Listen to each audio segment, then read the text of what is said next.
Bioshock. In a word, shocking. Bioshock needs no introduction. It's a fantastic game. Everybody knows this.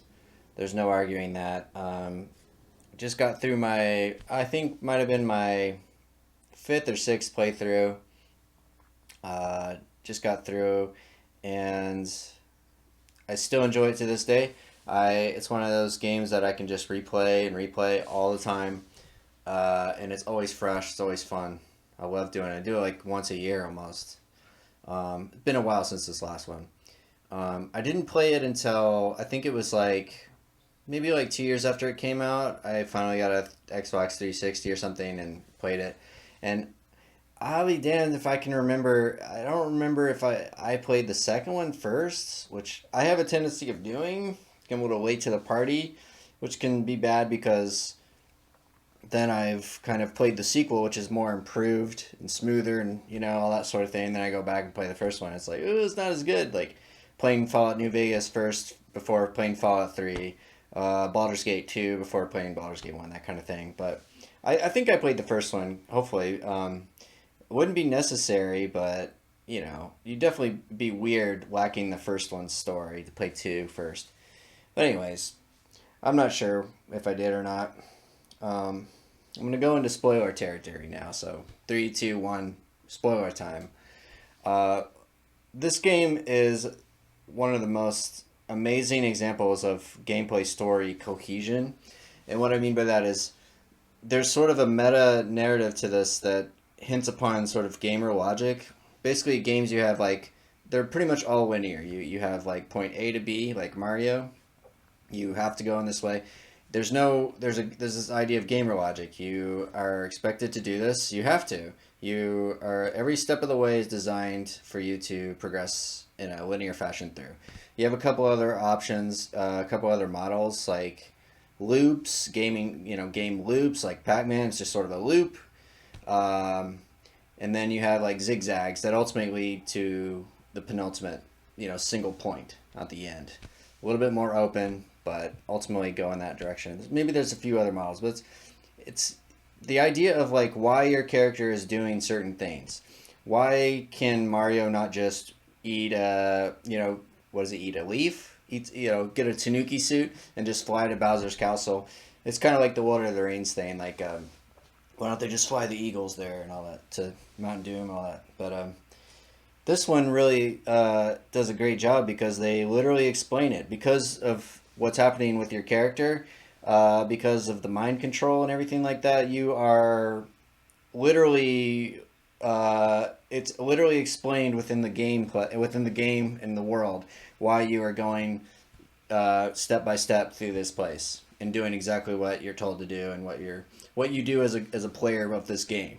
You know, and I love that. I love that they do an excellent job with that. They do equally a great job of like incorporating like why certain like the power ups you get, the powers you have, like everything is incorporated within it. You find all these like you find the vending machines everywhere, the gatherers gardens. I love that all the signage on the walls. They do an excellent job with just bringing you into this world and convincing you, crushing that disbelief that this is a real place and this is like legit how it works. Legit people walk up and buy some plasmids from a vending machine with atom they have as currency, I guess. I'm not exactly sure. You like put it in the vending machine or and then you splice up. I don't know, but it's great. It's one of the best examples I can find of that. This game is a very philosophical game. I love the fact that it deals with the grays of right and wrong, the gray area. You've got Ryan who's got a vision and he actualizes that vision to great magnificence and extent, but ultimately becomes possessive of it and starts to betray that vision and that philosophy as he starts to grow in pride and possessiveness, and he starts to yank the chain. The great chain talks about the great chain.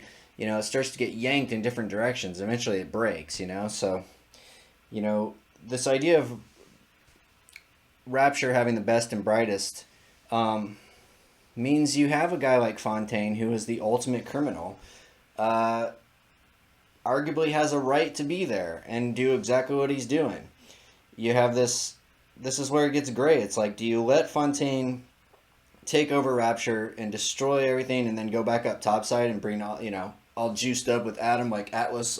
He's all powerful, like Prometheus from the gods and all that. Uh, where do you draw the line on this stuff? It's hard to say. And ultimately, Ryan just becomes consumed with this idea that everybody's a parasite but him, and has to just take more and more extreme measures to contain and stop everything from going to heck, which it doesn't work. Consequently, this. I love the philosophy. It's sort of like Aleister Crowley's thing about like, do what thou wilt shall be the whole of the law. You have in this game, it's presented like you have sort of the dark side of that, like, just that means like, do whatever you want, man, and screw the consequences. You have, the mentality of a lot of the central characters. You have like Su Chan, cold, brutal, science, just cold, the cold, hard, nasty, evil kind of quality of just like mad science. Like, test subjects are, dehumanization to the max. There's the audio log in the game where has Jack break the puppy's neck. They're demonstrating with the "would you kindly" phrase how that effective ness of that, and you see how the kid doesn't want to do it, which is you, the character, but he's compelled, and it's just like the coldness of Suchan's voice. She's just like, do it. Would you kindly break that puppy's neck? Very good. Very good job. It's just like, whoa. That's the extreme of do it that well. The light side is like, do what you are here to do, fulfill your purpose and all that sort of thing.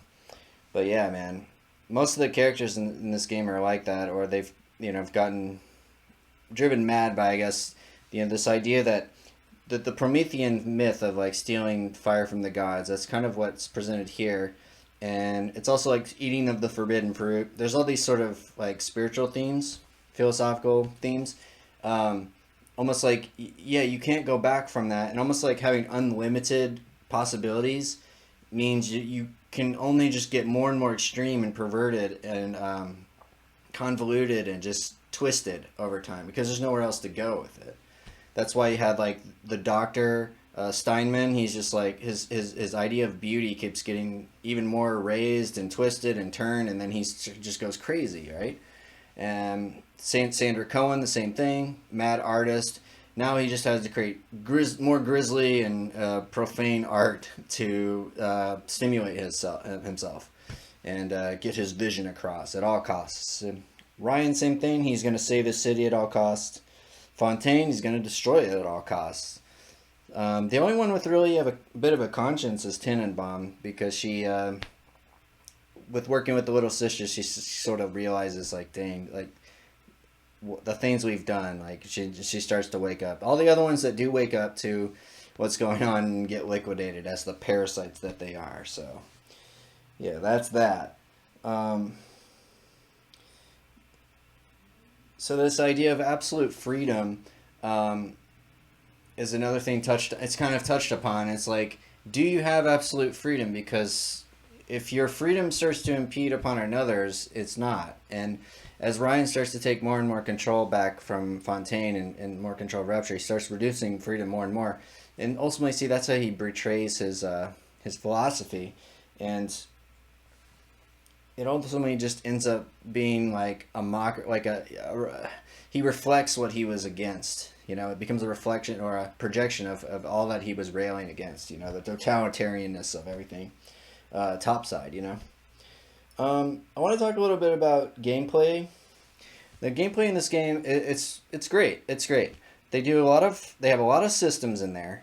They have the gene tonics, the plasmids, the vending machine, the different ammo types, which I love. I love that this game lets you use all your toys all at once. You don't have loadouts. You don't have to choose between, well, do I take the chemical thrower? Do I take the crossbow? What's laying around? Like the Halo system.